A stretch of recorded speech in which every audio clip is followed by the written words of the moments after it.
Yeah, damn it, I screwed this up. I don't know exactly where I went astray, but as I look at these frames, they're just too heavy. I can't leave it the way it is. It just feels wrong, it looks wrong, and I swear to God, I bet I was up like half the night just sort of going over it in my head as to different ways I could solve this problem. In the past, I would have made like a door skin template of these frames, like I would have done a mock-up of them. I didn't do that. I've sort of stopped doing that a lot more, and I don't know why. Maybe it's cockiness, maybe it's laziness, or maybe it's just the fact that I haven't had much door skin on hand for some reason. I don't know why. I guess it used to be more readily available to me, or it got more expensive. It used to be really cheap, and I would always have a couple sheets on hand. And as the years have gone by, the price has gone up on it, and I've gotten cheap about buying it. Regardless, these all feel like they're too heavy. I did draw this out. Here's a drawing I did up of the very first sort of frame, that my plan for the frames at least.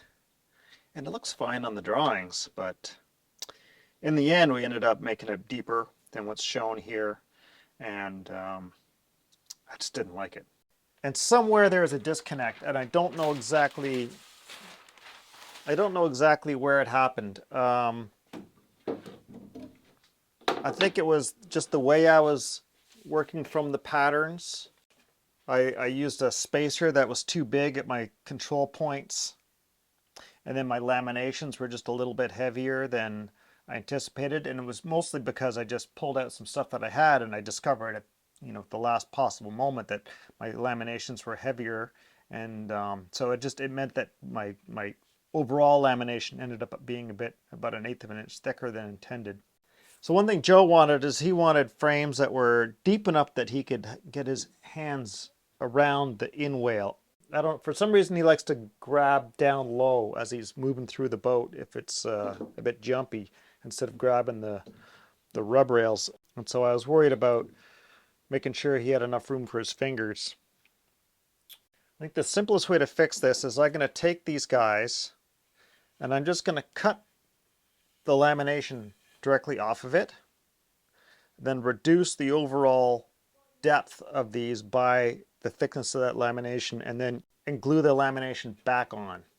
I think that's my best bet. I could just take these guys, I could re-spile them all deeper. I think that would take more time than what I'm just proposing, I think. Yeah, I could be wrong. Oh dear. C'est la vie. Huh? Huh?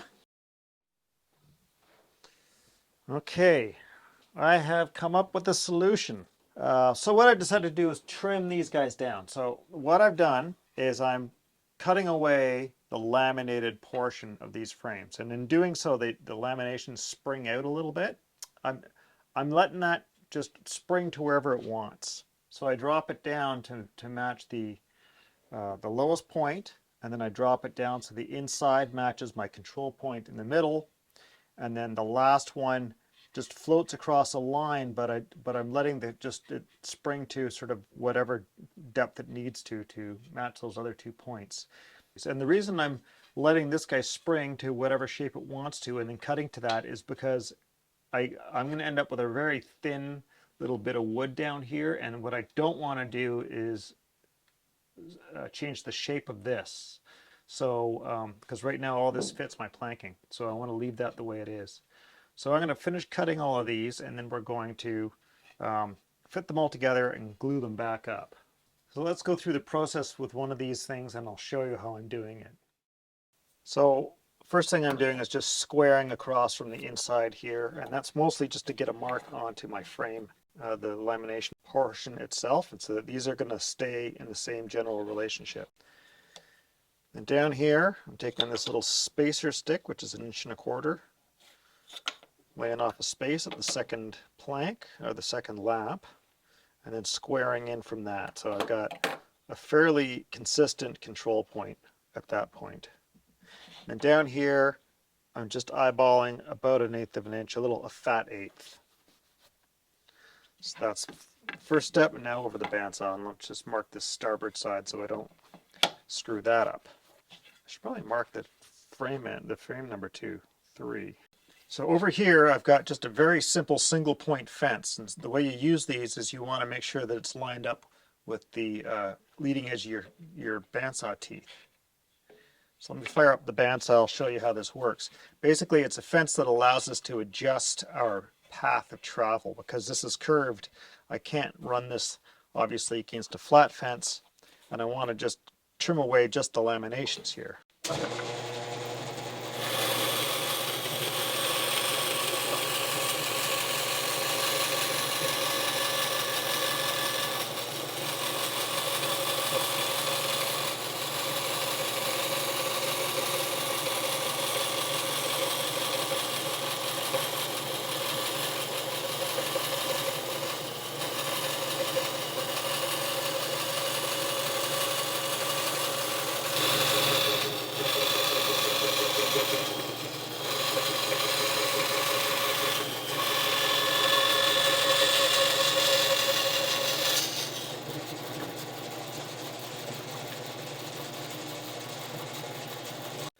Okay, back here at the bench, we simply take this guy.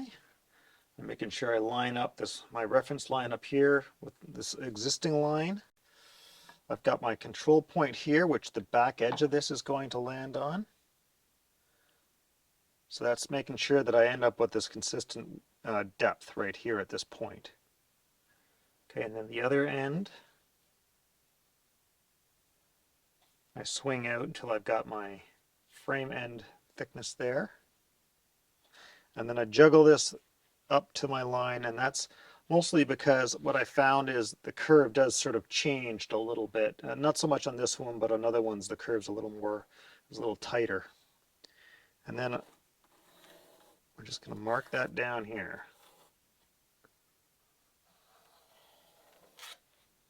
So we'll just cut to that line and then glue this back on there. And so we've reduced this overall frame depth by quite a bit, probably like half. And that feels like a more reasonable size frame. I mean, this would have been a good beefy frame, but I don't think we need it to be that beefy.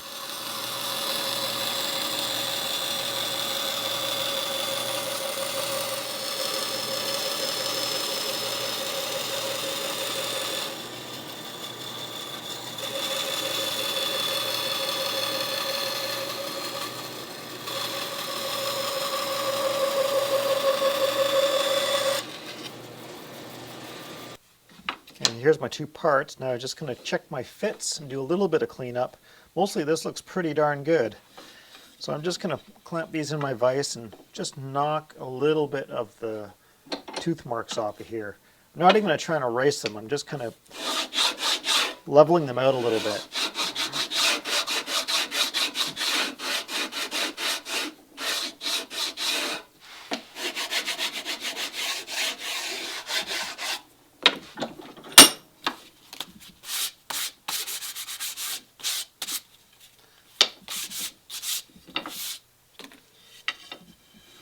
Okay, I'll do the same with the lamination.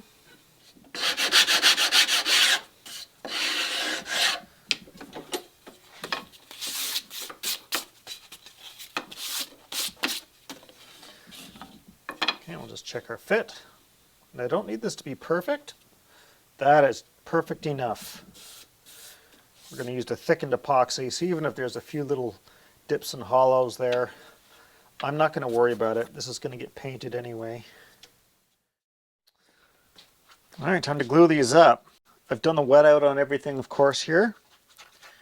I mixed up some more epoxy with some colloidal silica to thicken it up. I haven't decided exactly how I want to tackle this. We'll just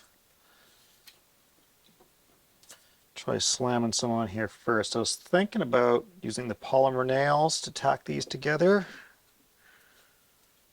I was also thinking about just using some spring clamps.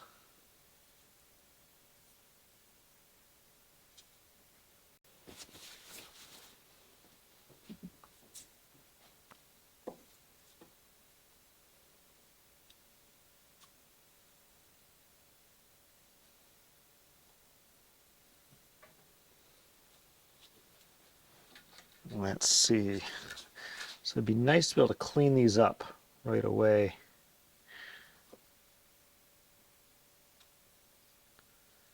I think the polymer nails might actually be a good idea.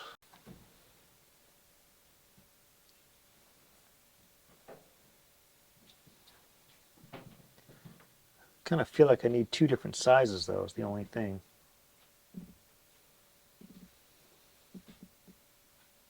So let's see.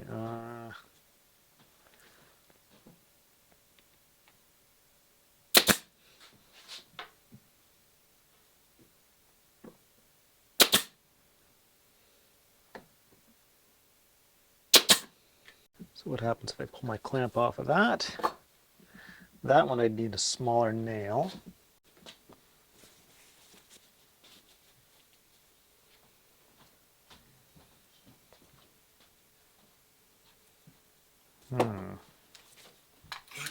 So I wonder if I can just do this. Pop the shorties in the front.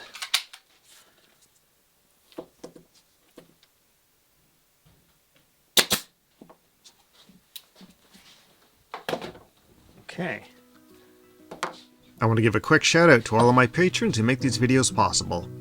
If you can join me on Patreon, I really appreciate that. You can find links in the corner or down in the description. Yeah, that looks good.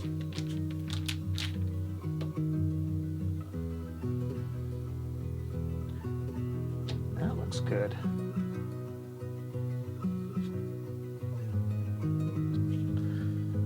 Huh. Well, can't really complain about that.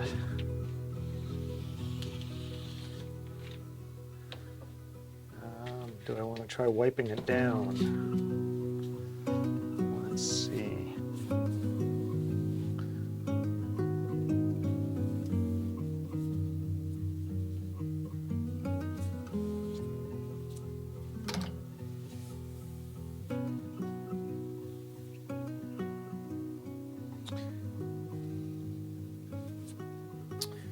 Okay, well, we'll call that done. I think I might keep squeezing out a hair just as... We'll see, I'm not sure. Okay. Well, better get a move on here. On to the next one.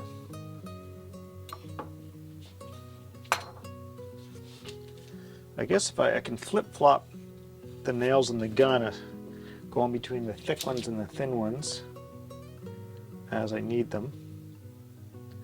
So since I've got thin ones at the front of the gun right now, I'll shoot the thin spots on here that might need it, and swap it out to the longer ones. Shorter and longer. That's the word I'm looking for. Not thicker and thinner.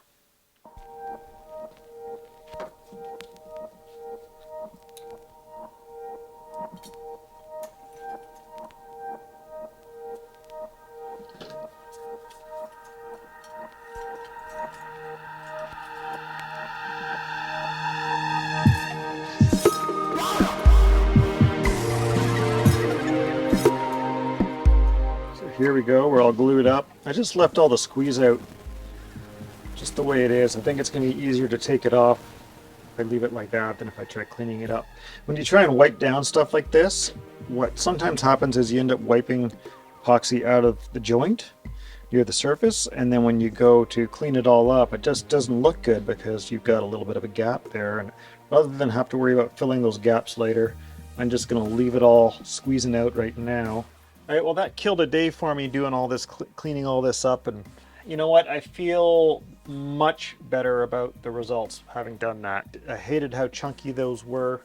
I think this is all going to look a lot better in the end and provide the structure that the boat needs. It's, you know, tying everything together a bit better.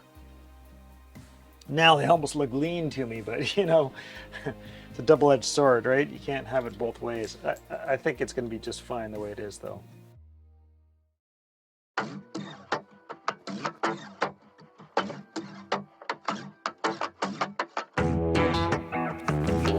Morning. Let's go see how those frames turned out, eh?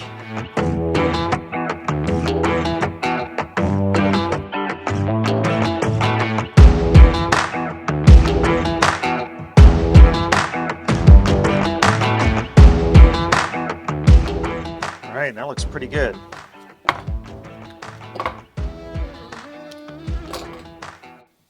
Yeah, we got some fairly substantial squeeze out on one side, a little less on the other side. That's fine. That'll all clean up real fast. In each of these, I still got my nail hole where it was pinned in place in the shear line, and I've still got my station numbers marked on the back side. Let's just clean this up real quick.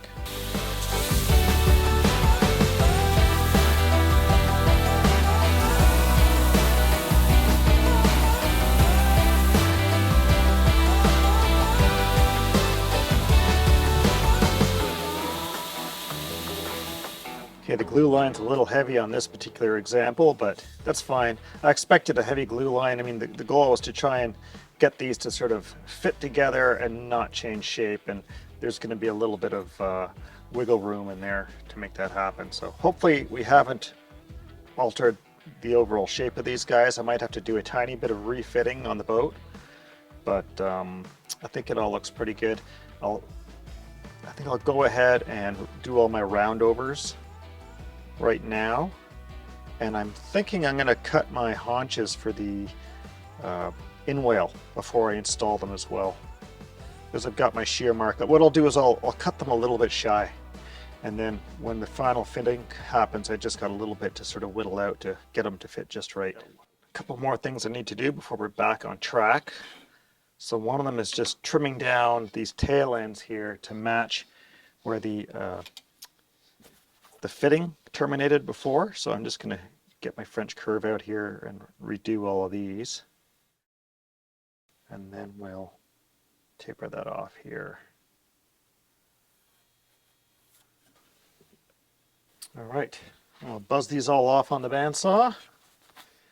Do a little quick cleanup on them, and then move on to putting a haunch in for the inwales.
All right, our frames are fixed up.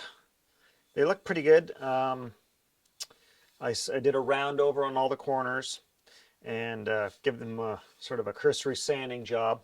And I've checked them all for fit. They all fit pretty good. There were a couple of them that the clamping up procedure sprung them up a little bit, and I had to do a little more fitting, but It wasn't too bad.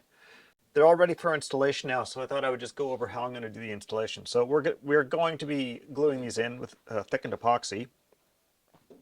And as such, we don't have to worry about the fits being 100%.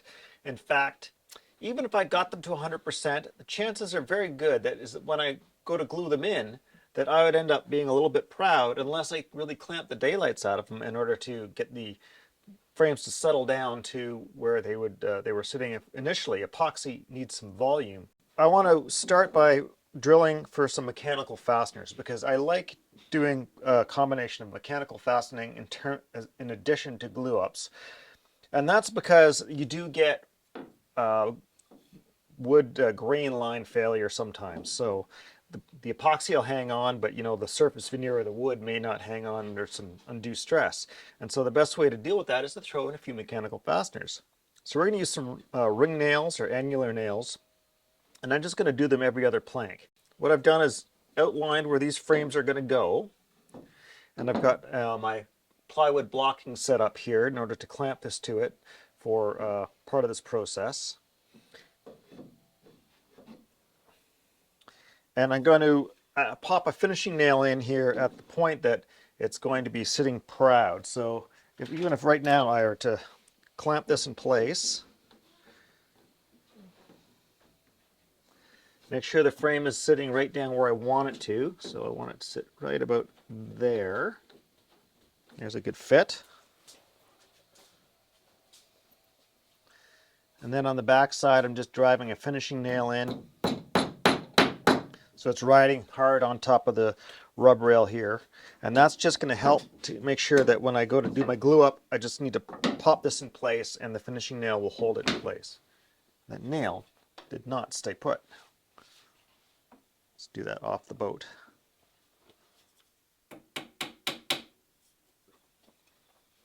All right, so by putting this finishing nail in here, when it comes time to do the glue up, I just drop that in place, and right off the bat, I know my orientation this way is already rock solid, so I just need to worry about getting the orientation this way right. With my outline drawn, I'm just going to pre-drill from the inside. So I've selected a drill bit that's the right size for the fasteners already. And I'm just going to land these just on the laps. And I'm going square to the outside plank. And just so you know, you need to always aim a little bit higher on the lap than you think you do, because there's a parallax error going on here in terms of what your brain can sort out. If you go to where you think is square in the middle of the lap on the inside here, you're probably going to land a bit too close to the edge on the outside. So you're better off gunning a little bit high on the inside, and it'll give you a better placement on the plank on the outside. And I'm using lighter nails down lower where I just don't have the frame depth and I don't have a great variety of fasteners at my disposal. Just need to check my location here. Okay, so on this one I actually have to come a bit high because of a feature that's on the outside, a rub rail down here. I don't want to put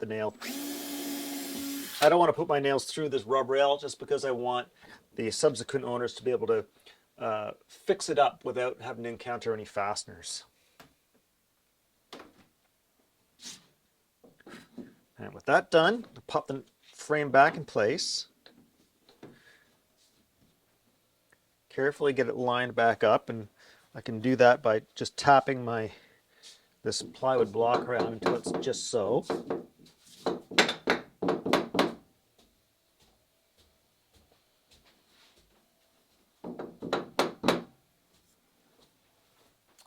And then I'm going to come and drill from the outside.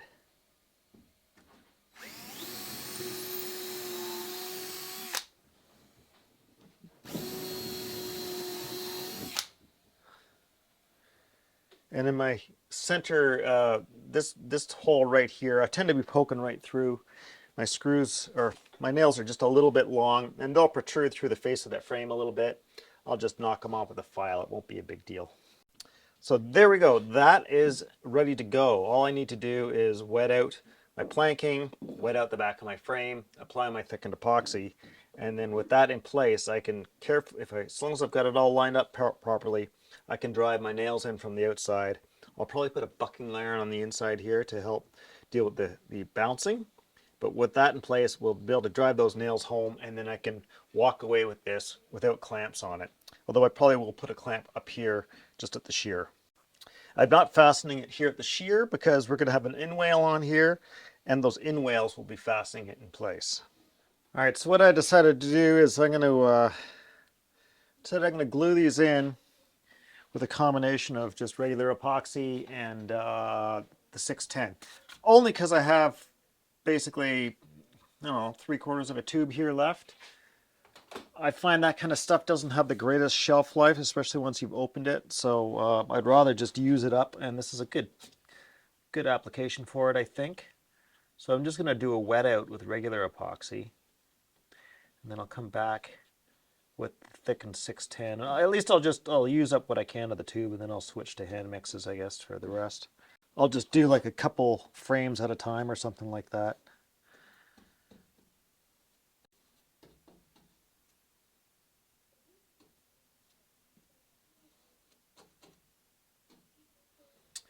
All right, I'll wet out a couple of frames. I'm doing this over the boat just for the sake of the camera. This is like a great opportunity for drips to happen and stuff like that, and I'm just gonna have to clean those up. There's number one.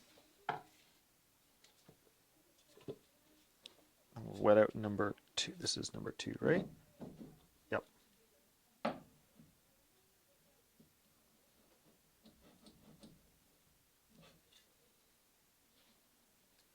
Just got to be careful I got the right number one and number two. They put port and starboard on these, but there's the odd one that I didn't do that to for some reason, and stupidly have not corrected that. So I keep worrying I'm going to stick the wrong one in the wrong spot. And it'll happen right as you're nailing it on, of course. All this wetting out is always a bit of a pain in the butt to do, but I will say that I get great peace of mind knowing that I've done that.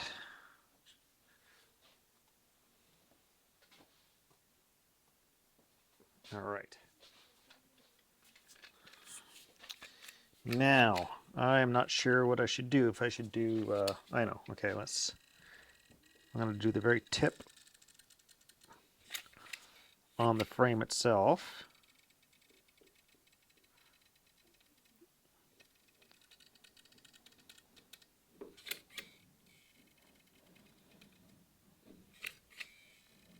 It's hard to judge if you're putting the right amount on when you're doing this. I'll say that much about it.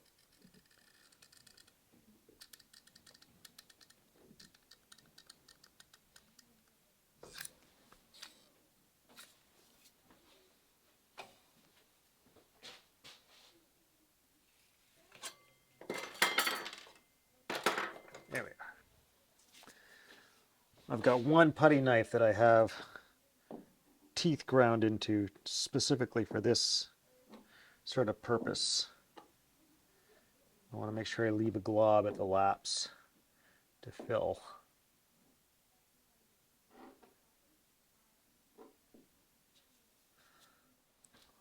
Okay, so here's where the magic happens. I've got my part here. We'll just stick a quick grip on here. Now all my nail holes should line up. Yep, feels like it does. Put the iron on there. Backing irons are always a good idea.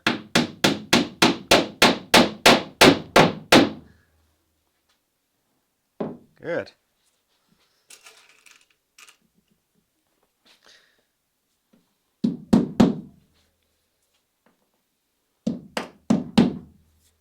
That's loud. I need my headphones on.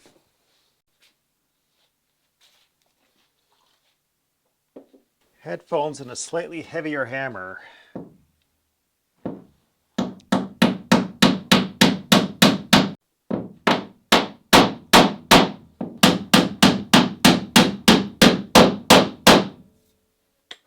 Got a couple spots where I'm not quite filled, so I can do this. Just pump a little more in there.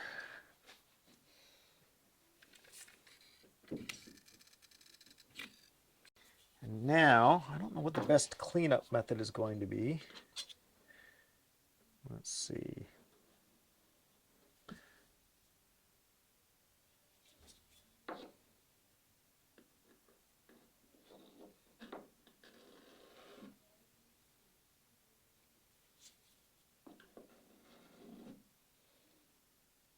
I have a feeling this is going to be less efficient than I think because of my pot of epoxy, which is right now kicking off while I'm screwing around with this. So I'm going to finish this, and then I'm going to make haste and just wet out as much stuff as possible with that unthickened epoxy.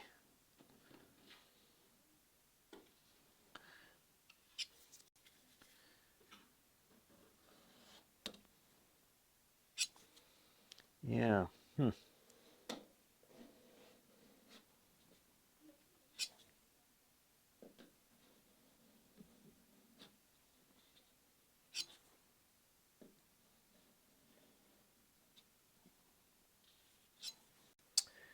All right, I see problems all over the place with this little system. I think I'm just going to clean this off. If I have any voids here, I might just fill those later on with like the fairing compound. I think that's probably the better way to go.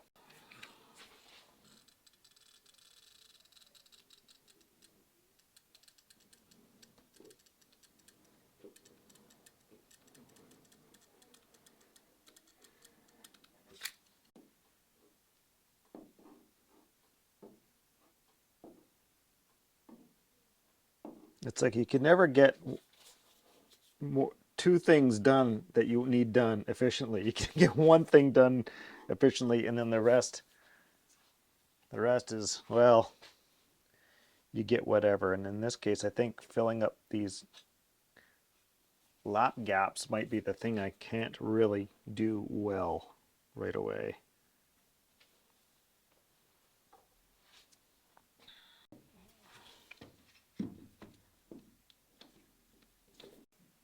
Hard to see my lines. There we go. Nope, come on.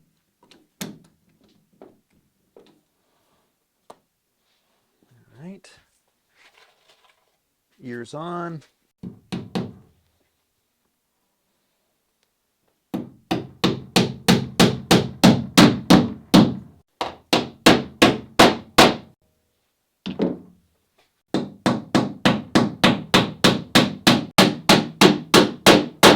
Yep, okay, well that's all we're gonna get.